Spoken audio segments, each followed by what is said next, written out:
Before you scroll, before you blink, let me tell you something no history book ever warned you about. 2,000 years ago, in ancient Rome, your wedding night was not private. It was not romantic, and it was not safe. It was a test of obedience, a test of purity, a test that could destroy a woman's future in minutes. And here's the part nobody tells you. 7 witnesses were legally required to be there. A priest supervised, and a doctor waited in the room. Not to save her, to verify her. Because in Roman law, if a bride failed that night, the marriage could be erased. And she would be the one blamed. But what were they really checking? Why was a physician involved in a wedding? And why did this ritual survive for centuries, yet disappear from every modern history book? Stay with me, because once you hear what actually happened inside those candle-lit rooms, you will never look at ancient Rome the same way again. And listen carefully. The most disturbing part isn't what they did to the bride. It's what they forced her to prove. Now imagine this. You are 19 years old, barefoot, standing on cold marble. The smell of hot wax and oil fills the air. Faces you don't know are watching you breathe. You are dressed in white. But this is not innocence. This is inspection. And in a moment, a stranger will decide if you are truly a wife, or if you will be marked as something worse.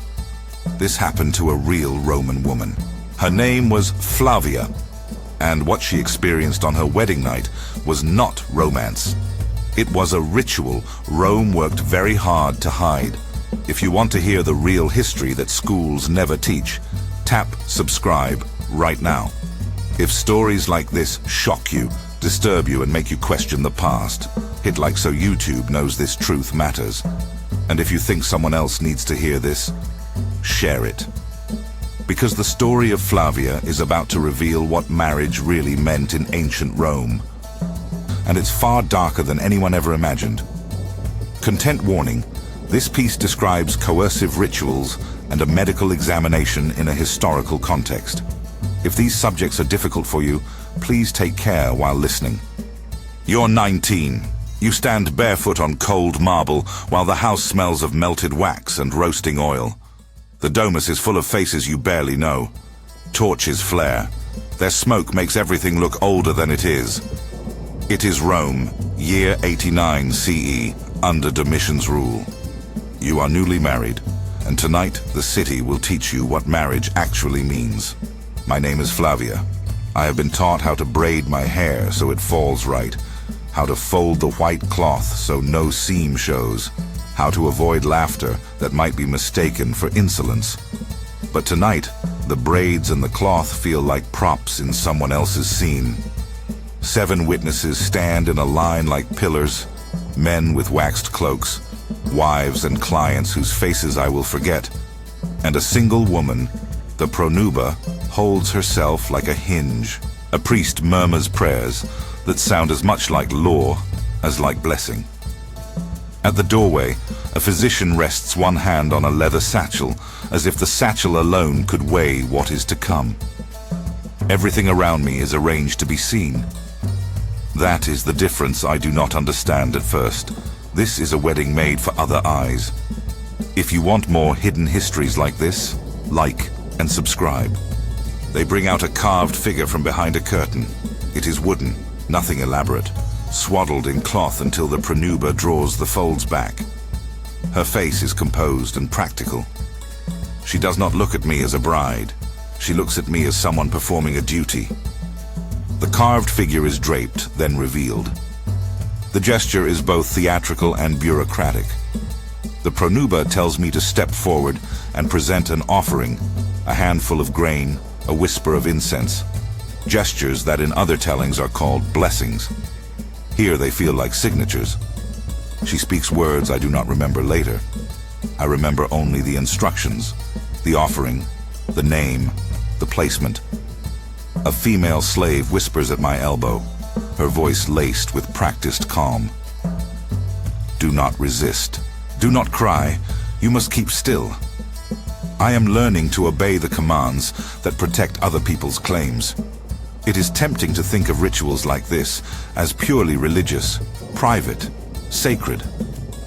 But in Rome, many of our ceremonies do not exist only to touch the gods. They exist to produce witnesses and records.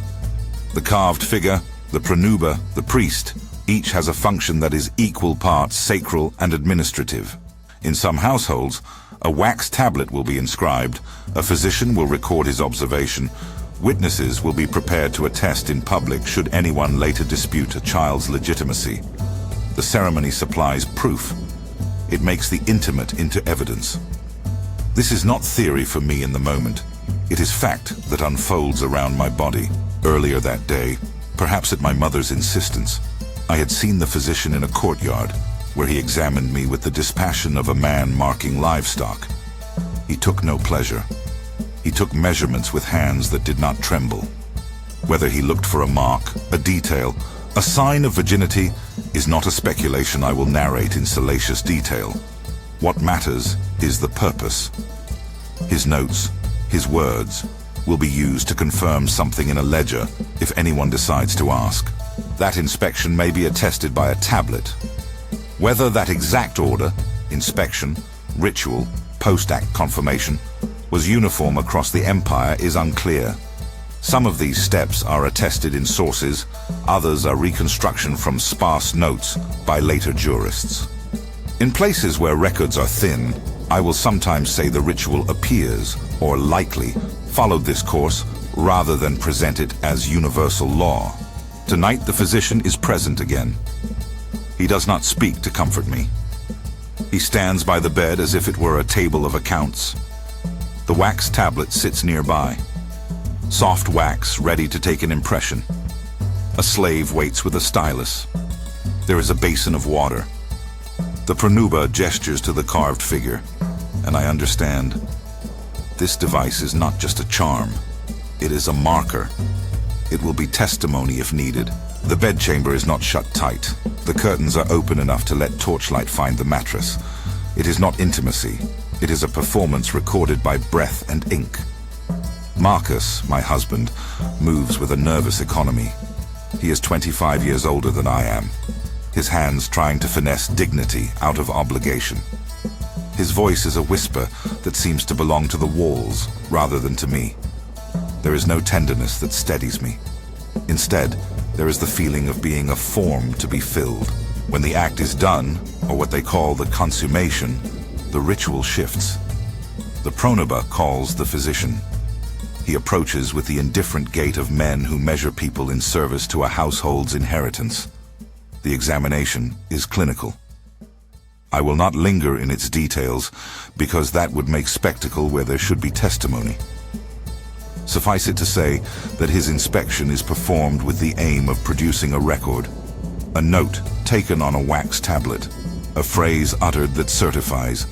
Consummation verified, the pronuba might say, or the physician might murmur the words that will translate into a sealed testimony. The slave presses his stylus into wax. A seal is stamped like a signature. It is a ceremony that reads like a ledger. The wax will be kept, perhaps placed among household accounts, perhaps cited in an argument before judges if the legitimacy of a child is ever contested. In other words, the bedchamber becomes an office. The body becomes proof of law. There is a strangeness to being witnessed in what once was private. You learn that your privacy is not a right, but a thing that can be surrendered in service to social order. Men stand ready to attest. Women stand ready to corroborate.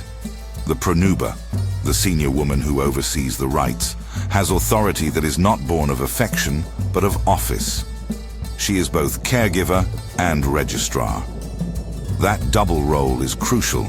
It disguises administration under the garb of tradition. I had been taught verses about the gods making unions holy. Those verses do not lie. But the holiness here is doubled with purpose. A prayer is a way to name what the household needs documented, that the wife was brought to bed, that the husband's claim to heirs is protected, that outsiders cannot easily undo what the family has secured. Ritual and record walk together until they are indistinguishable.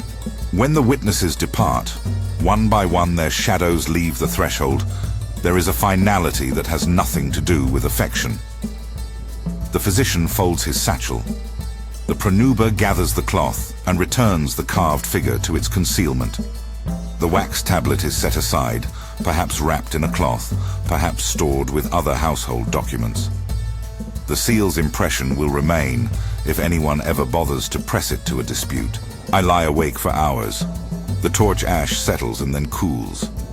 Men sleep. The house resumes its usual small noises. I practice the outward calm expected of me. The steady breathing, the even tone when I answer later visitors, the demure nod when my mother praises the day. Behind that practiced composure is a fracture that widens at each thought. It is not only that something private was made public.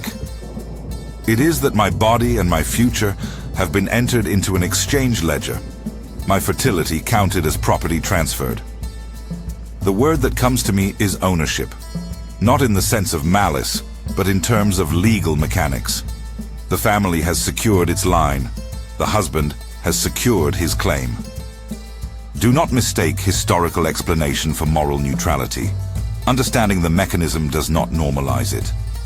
In the ritual's language, there is also a kind of humiliation. In its function, there is control. The ancient system enforces gendered norms that make surveillance ordinary. It asks women to perform evidence as if they were contracts themselves. Yet it is important to remember variability. Rome is many places at once. What I describe is one practice within certain households and social strata. It is attested in some sources and reconstructed in others. For poorer families, for different regions, for different centuries, practices shifted. The wax tablet betrays one class of concern: elite families keen to protect lines of inheritance. Rural households may have had other customs. The shocking secret is not that all Romans treated marriage this way, but that in many elite contexts, the wedding night was less about a private union and more about public verification. Sometimes, when I close my eyes, I imagine a different night. A room not lit for witnesses. A hand held because two people want steadiness, not because there will be witnesses to sign a tablet. I imagine a night where privacy is a given rather than a service to a ledger. Those are imaginings, not histories. I also remember small gestures from that evening that did not belong to the ritual. A slave's quick apology when the physician's hand lingered too long. Marcus's hesitation when he tried to meet my eyes. The pronuba's thin attempt at softness when she smoothed my hair afterward, as if to say she recognized the cost of what she had enforced. These are the human margins where compassion appears in spite of machinery. The carved figure, what a spectator might call a sacred object, closed its eyes between the cloth and the wood. It will be seen in inventories, perhaps in the household's list of sacred tokens, perhaps nothing more than an instrument whose function outlived its meaning. Later scholars might call this object by a name I do not hear in my head. Some texts are damaged or unclear, producing terms that scholars mark as uncertain. Where such words appear in older notes, I will flag them as indefinido and ask researchers to verify before claiming them for certainty. At dawn, I step out onto the stoop and feel the city take me back as if nothing changed. Market sellers shout, children run, a cart groans. People pass without knowing the ledger that now includes my name. To them, I am the same woman with a new surname. To me, the night remains. The wax impression, the witnesses, the pronuba's authority, the physician's measured phrases. Those objects and people turned a private act into proof. The shocking secret is not salacious. It is bureaucratic. It is that the wedding night serves as documentation. It turns bodies into evidence and gods into witnesses to contracts. What seems sacred is often administrative, ritual built to create testimony, station, and guarantee. The ceremony reads like a seal pressed into wax, sacred language made to secure legal outcomes. If you listen to history as I lived it, you will see how institutions shape the intimate. You will see how surveillance becomes ritual, and ritual becomes safeguard for property and lineage. You will see that the architecture of a home, the presence of a physician, and the wax tablet on a shelf are as much parts of marriage as any vow whispered between two people. This is one practice among many in a vast, varied empire. It is not the whole of Roman life. It is an instance where religion and administration were braided so tightly that the braid could not be undone. That is the truth worth holding. The ceremony that promises sanctity can also be a ledger entry. The cost of that entanglement falls unevenly, and often most heavily, on the person who has the smallest voice in the room. If you want to go deeper into how Roman family law and household practices shaped lives, watch our companion deep dive on Roman family law, linked in the description. There you will find sources and further reading, primary texts, and thoughtful scholarship that trace how these rituals show up in law and literature. Tonight, when I close my eyes, I try to name the moment differently. Not a wedding night alone, but a night of confirmation. You are not only joining two lives, you are creating a record. That is the shocking secret Rome taught me. The ceremony was as much about signing as about blessing, as much about witnesses as about wonder. The contract is the ceremony. The seal is the prayer, and we, young, bewildered, become both.